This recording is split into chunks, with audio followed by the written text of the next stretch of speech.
¿Qué tal, amigos y amigas? Es un enorme gusto pues, que estén pasando por aquí. Trataré de ser breve. Mi nombre es Orlando Casares Contreras. Yo soy arqueólogo de maestría en antropólogo social, un doctorado en historia del arte y una especialización en divulgación de la ciencia. Y justamente desde esta última parte es que yo pretendo hacer algunas aclaraciones de algo que he estado viendo que ha sido muy recurrente, sobre todo en el estado de Yucatán, pero que al mismo tiempo se ha dado en diferentes partes del país, es decir, en México, y que quizá en América Latina también estén ocurriendo. Y tiene que ver con el hecho de grupos conservadores, en nuestro caso, en México y en Yucatán, un grupo que se hace llamar el Frente Nacional por la Familia, pues, al final de cuentas es lo mismo, que maneja este discurso en donde hace demasiado énfasis en un término que, francamente, como divulgador, y estoy seguro que muchas divulgadoras y divulgadores estarán de acuerdo conmigo, en lo ambiguo que es, que tiene que ver con lo natural aplicado a lo que es la familia y la familia originaria. El problema con estos términos es que finalmente ellos lo usan como un argumento de índole política, pero que tratan de ponerlo como algo que fuese como parte de un orden que existe en la naturaleza y que ellos están obligados a seguir. ¿Y por qué es un problema el uso de esos términos? Bueno, de manera resumida lo voy a poner porque simplemente caen en diferentes niveles de incongruencia. No es uno, son varios niveles de incongruencia, carentes de todo tipo de evidencias, de todo tipo de argumentación académica y científica, y la única parte que parecería darles cierta congruencia son sus preceptos religiosos, que como veremos tampoco son totalmente acordes con el que otros grupos de conservadores también utilizan. Cuando hablamos de lo natural, hablamos de dos tipos de categorías, o más bien dos esferas en las que podemos abordarlo. Una esfera que es la histórica, social por supuesto, y la otra es la biológica. Si nos vamos a la parte histórica, vamos a ver que esta categoría que les gusta emplear mucho como lo natural, tiene sus raíces justamente en todo lo que es la teología medieval, que es extraída de Aristóteles, que por supuesto es un punto muy válido y indicado para quienes quieren meter en el ámbito de la filosofía, pero que hay que verlo con su justa dimensión, es decir, como parte de los orígenes. ¿Por qué? Porque también si nosotros nos ponemos dentro de que eran los conocimientos validados por este tipo de grupos, especialmente el cristianismo que era muy fuerte en Europa, justamente vamos a ver que se daban ideas como parte de un orden natural en que la tierra fuera plana, la existencia de Adán y Eva, etcétera, etcétera. Cosas que ahorita pues sabemos que por supuesto no son ciertas, a pesar de que hay grupos de cristianos que todavía siguen pensando y creyendo que la tierra es plana, cosa que también es un chiste por sí mismo, que bueno, sobran explicaciones de por qué es así. Entonces, ¿cuál es el problema con esto? Que se crea un concepto de orden natural que se da pie, o más bien que genera un derecho natural dado por Dios, que esa es la forma en la cual ellos argumentan justamente sus razones. El problema viene si nosotros nos cuestionamos, entonces, ¿quién establece esto? Dios. Bueno, y no solo la discusión de quiénes son los que intermedian, quiénes son los que hablan, y directamente pues la figura que ellos dicen pues no se ha manifestado más que únicamente a un grupo muy reducido de personas que son las que aparentemente expanden este mensaje. ¿Y cuál es el problema con esta cuestión que tiene que ver con la autoridad? Y vemos que incluso hasta entre autoridades religiosas tampoco hay un acuerdo, porque resulta que en algún punto no todos los cristianos empezaron a aceptar esos mismos preceptos y empiezan a separarse, empiezan a subdividirse, y hoy en día vemos una enorme cantidad de grupos cristianos a lo largo de todo el mundo, los cuales ni siquiera se han puesto de acuerdo en cómo deben de hacerse las cosas desde su orden natural o su derecho natural. Así que religiosamente vamos a ver que ahí existe una enorme diversidad. Esa es una palabra muy importante que vamos a estar repitiendo a lo largo de todo este video. Entonces, históricamente vemos por qué se genera, bajo qué razones y los problemas que de índole política interna también les contrajo. Claro, unos van a alegar que están más apegados a lo que en la naturaleza, vamos a usar esta otra palabra, otro término que también es bastante problemático, o más bien en la biología, que es lo que también les ha dado mucho por usar como discurso y bandera política, van a encontrar. Si nos vamos a cuestiones de definición, algunas con palabras más, palabras menos, recaen en que la naturaleza es todo aquello relativo a ella y a las posibilidades que en la misma se encuentran. Entonces, si hablamos de las posibilidades que encontramos en todo el medio natural, aquí yo quiero retomar las palabras de un importante biólogo evolucionista mexicano. Ya ha dicho, ya ha hecho, claro, muchas investigadoras e investigadores han hablado del tema, pero él lo ha hecho de alguna manera más explícito en términos de este tipo de discusiones. Está ahí la grabación de entrevista que le hizo Televisa, Denis Merker. Voy a dejar el link abajo, por favor, escúchenlo. Yo nada más estoy parafraseando algunas cosas que él dijo allá, sobre todo porque a partir de esos argumentos es que todo gira. ¿Qué es lo natural? Natural, según esta persona y muchos biólogos que están de acuerdo con eso, es todo lo que se puede hacer. Todo lo que está en la naturaleza que podemos ver, registrar y que de hecho ya se ha visto.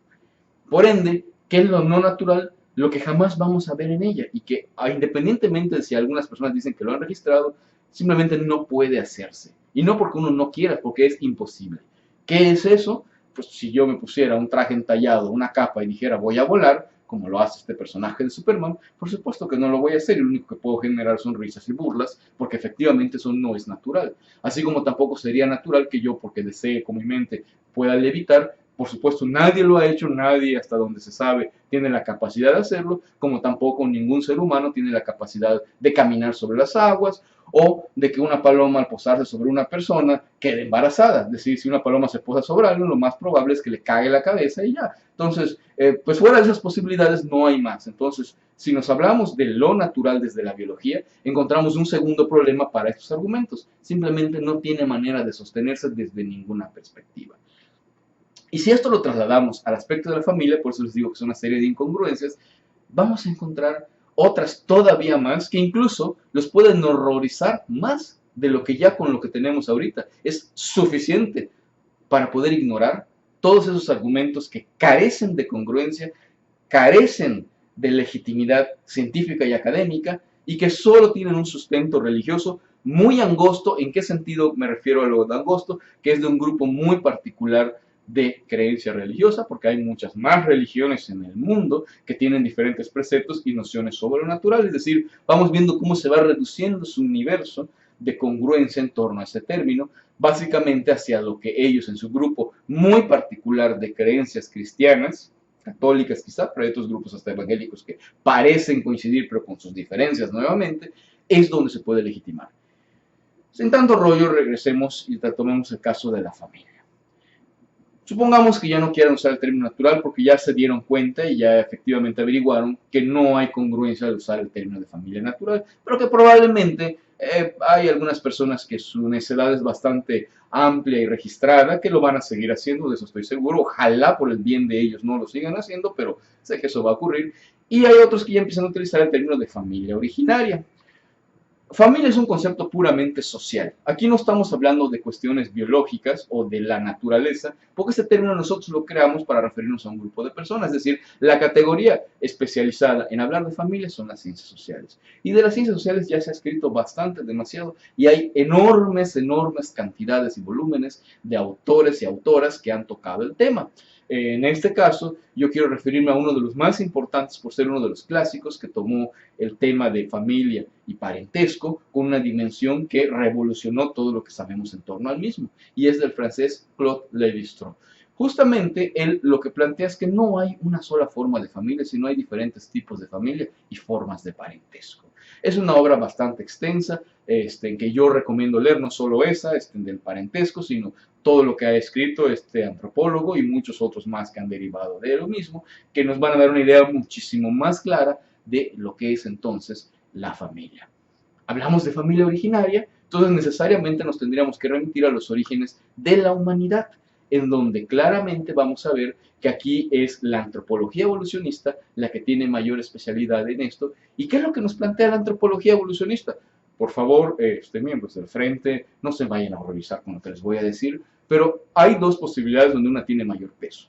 Por un lado tenemos una forma de organización que son grupos de parentesco, es decir, personas que por las situaciones tan difíciles en las que se convivía en épocas paleolíticas, estoy hablando de hace 4 millones de años hasta los últimos 10.000 años antes de Cristo, justamente la mejor forma dentro de lo que es la forma nómada en que vivían de relacionarse era, por un lado, grupos de familias, es decir, todos contra todos, porque finalmente había que elevar la tasa de mortalidad infantil y tener tantos hijos como se pueda, parecido a lo que ustedes están promoviendo, nada más que hoy en día, como en un mundo tan sobrepoblado, no es lo que yo recomendaría ni creo que otro especialista haga, pero bueno, eso es lo que esperan, pero sin reglas más que se reproduce si puedes y como puedes.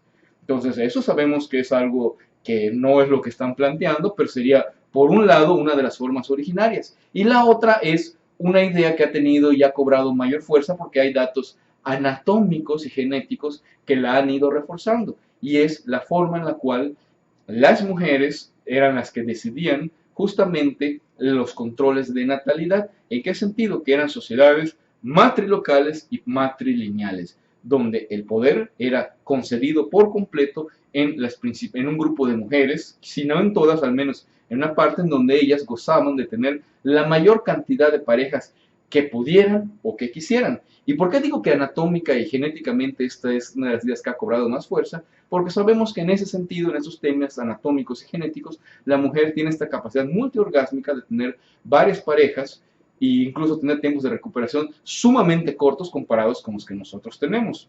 Es decir, si nosotros queremos realmente insistir en compararnos con las capacidades que nuestro cuerpo tiene en comparación con la de otros animales, esta sería la idea que cobra más fuerza y que, bueno, vemos que anatómicamente se refuerza. Entonces, si eso es lo que quieren como una forma de familia originaria, bueno, pues está bien.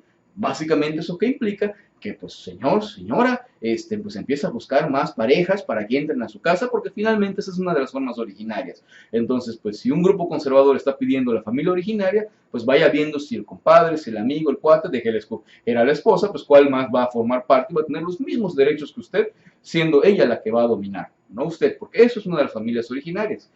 Está registrado, está en múltiples trabajos. O está la otra forma, organícense varias parejas y sin reglas, todos contra todos. Y esto va a parecer descabellado y no va a faltar el que va a decir, es que eso no lo vemos en la naturaleza. Y aquí encontramos, ahí en un rato voy a pasar a ese punto y van a ver que es todavía más complejo en la naturaleza. Porque finalmente lo que se ha hablado en las ciencias sociales de la familia es que ésta debe entenderse como un grupo de personas las cuales tienen la misión de protegerse a sí mismas, en las cuales puede o no haber reproducción, pero el principal aspecto que hay que tomar en cuenta es la protección y la salvaguarda de cada uno de los miembros. Y las variaciones que hay para eso son también infinitas, y hay bastantes. La parte homoparental es solo una de tantas combinaciones que hay. Así que si nos vamos bajo ese principio, vamos a ver que otras más también deberían ser reconocidas y legisladas, y esta, vamos, lo que se está peleando, todavía estamos hablando de un universo bastante corto. Entonces, nada más para que se den cuenta de la dimensión de lo que ustedes están pidiendo, si realmente nos queremos apegar a datos concretos, que son recogidos con la mayor objetividad y que tenemos como demostrarlo. Entonces, eso es algo que tienen que pensarle, ¿no?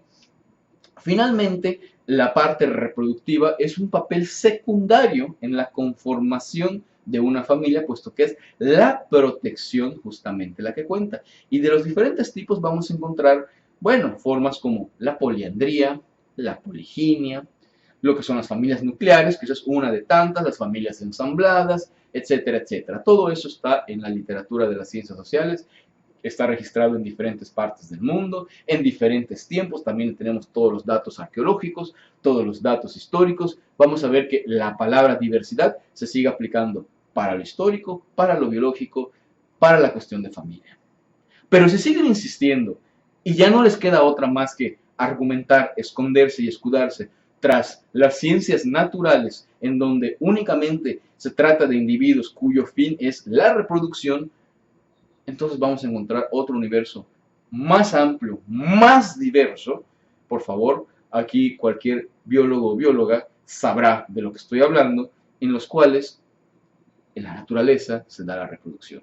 Una de las formas más comunes que quizá no queremos aceptar, pero cada vez los datos son más abrumadores, es el hermafroditismo, el cual pues, consiste en que una especie puede producir ambos gametos necesarios para la reproducción sin necesidad de un macho o una hembra. O puede ser el macho, puede ser la hembra, cambiar a su antojo según sea por factores climáticos, por cuestión de falta de uno de estos, o quedarse de manera intermedia. También tenemos estas especies como los cleptones que roban material genético, el semen de otras especies, para usarlo en las propias y así poderse reproducir. Es decir, estas cuestiones enloquecerían más a estos grupos conservadores y está en peces, en anfibios, en reptiles, en algunas aves, y así vamos a ir bien. Bueno, los hongos, que es aquí como dice un ejemplo que nuevamente retomo de Antonio Lascano, más de 60 diferentes tipos de sexo tienen los hongos. Imagínense lo que eso significaría si lo pusiéramos en términos humanos.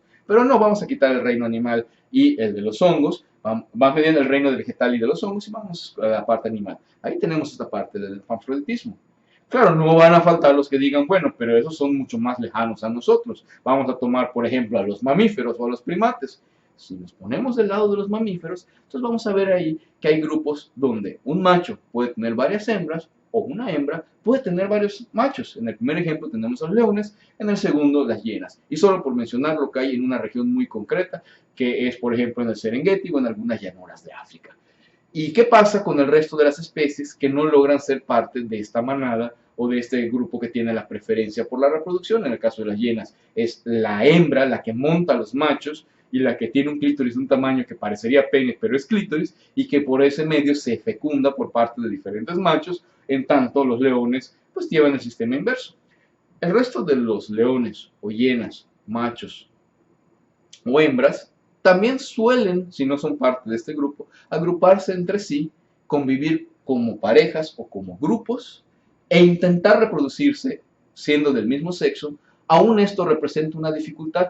En algún punto se había planteado que este tipo de conductas podría ser una cuestión de poder, pero hemos visto que va más allá. Y lo mismo ocurre entre delfines y otras especies de mamíferos pensando, ocurre entre los caninos, entre los felinos, también ocurre entre lo que son los cerdos, en el sentido no metafórico, sino real de lo que es la especie, y así podemos ir mostrando más y más ejemplos, que por falta de tiempo yo les invito a que ustedes se vayan documentando. Pero vamos a centrarnos entonces a lo que son los primates. Y si hablamos de primates, pues me parecería que lo más pertinente es centrarnos en el grupo de primates más cercano al ser humano. Y ya ni siquiera estoy hablando de los chimpancés, porque hay otro grupo parecido a los chimpancés más pequeños, conocidos como los bonobos, que genéticamente es lo más parecido que tenemos a nosotros, en donde prácticamente es un 2% en material genético lo que nos diferencia ellos a nosotros, donde pues la diferencia es tan mínima que pues es, y fíjense que a pesar de que genéticamente hay una mínima diferencia, todo lo que conlleva. Pero si hablamos de que es el grupo de todo el reino animal, lo más cercano que hay a lo humano, entonces vamos a ver que entre los bonobos, por favor no se me espanten, eso lo pueden ver, hay enorme cantidad de documentales en el YouTube y en otras redes sociales, en donde van a ver que todo lo que ellos resuelven es mediante el sexo. Si hay una disputa territorial, primero tienen una enorme sesión grupal de sexo, todos contra todos, se vale de todo para resolverlo. Lo mismo cuando hay disputas por la comida, cuando hay disputas por el poder, todo se resuelve mediante el sexo. Es un grupo de simios, bonobos, que se encuentran al sur del río Congo, si no me equivoco, eso pueden corroborar en los comentarios el dato, y que, pues bueno, si nos pasamos otra vez de la familia originaria en función de la terquedad de querer hablar de lo natural, pues bueno, ahí ya tenemos un ejemplo de cómo podríamos resolver nuestras diferencias. A lo mejor esto no lo tendríamos que resolver argumentando, si saben a lo que me refiero. Me explico, entonces, tengan mucho cuidado, por favor, les invito a leer, les voy a dejar otras recomendaciones abajo de literatura muy general, muy clara, que nos explica hacia dónde han ido y siguen yendo los estudios sobre sexualidad humana. Pero si quieren entrar en el mundo de lo biológico, adelante, está permitido. Nada más que van a ver que la diversidad es muchísimo mayor que la diversidad humana, que es lo que se está peleando. O pueden ser mucho más honestos, pueden ser más sinceros y de una vez nos dicen que sus intenciones verdaderamente son inferir en la vida política del país para imponer su muy particular y concreta visión de cómo deben ser las cosas sin que ninguna otra entre. y como ya vimos, ni siquiera dentro de los creyentes de una religión general como el cristianismo son capaces de ponerse de acuerdo. Y no dudo que ocurran fracturas, porque finalmente es una cuestión de poder. ¿Y cuál es la única manera que podemos resolver todas esas diferencias sin que entren en disputas incivilizadas? Es simplemente manteniendo un Estado laico en donde los derechos que cualquier persona, por ser mexicana, merezca, se extiendan justamente de esa manera, por el hecho de ser mexicanos. Entonces, piénsenlo bien, por favor reflexionen, ya les dejé suficiente tarea para que se documenten, yo les invito a que lo hagan, son libros muy entretenidos, no tienen idea de cuánto se aprende con lecturas de calidad, y van a ver que justamente a partir de eso es que estos argumentos se elaboran y que lamentablemente para los que son parte de esos grupos conservadores, la enorme mayoría, me atrevería a decir el 99% de sus argumentos, carecen de cualquier tipo de verdad histórica, social, biológica, natural, eh, no sé, busquen el tema que sea. Solo religiosa parece sostenerse, y les repito, y aún así, no todos los religiosos están de acuerdo, y no solo estoy hablando de otras grandes religiones que hay en el mundo, como el hinduismo, el taoísmo, el sintoísmo, los animistas, etcétera, sino solo dentro de las religiones abrámicas, ni qué decir únicamente de las religiones cristianas.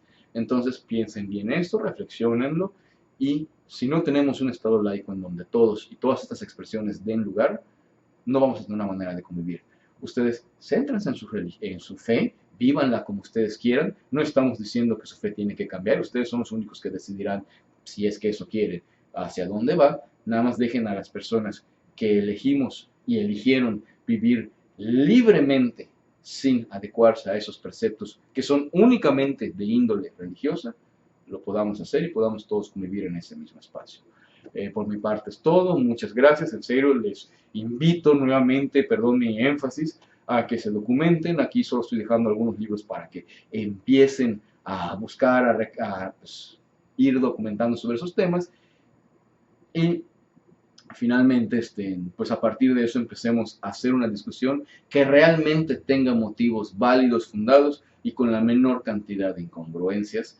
Que bueno, pues finalmente ustedes ya vieron así de manera muy, muy general por qué es muy difícil hablar de algo que es natural, originario o hecho por algún designio. Es decir, nos vamos a meter en un terreno en el cual es bastante pantanoso, nos vamos a enredar y lo mejor es no hacerlo, o al menos hacerlo desde una base argumentada. Muchas gracias y que tengan un feliz día.